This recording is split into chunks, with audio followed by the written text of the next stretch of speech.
असं का बोलतेस तू सई? तुम्हाला वाईट वाटत असलं तरी मला जाणवतंय की या समईतलं तेल संपत आलंय आणि वाद चढू लागले.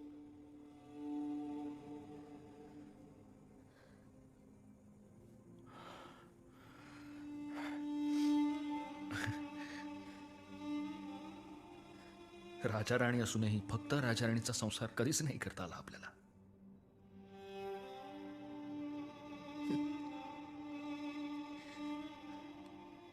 स्वराज्याच्या वाटेवर इथपर्यंत तरी का होईना, पण आपल्याला साथ देऊ शकले यातच मला समाधान आहे. आपण यावं आता, शेण नाही. उठे एक आपल्याला असून संकटांना सामोरं जायचंय. अजूनही आमचीच काळजी सई.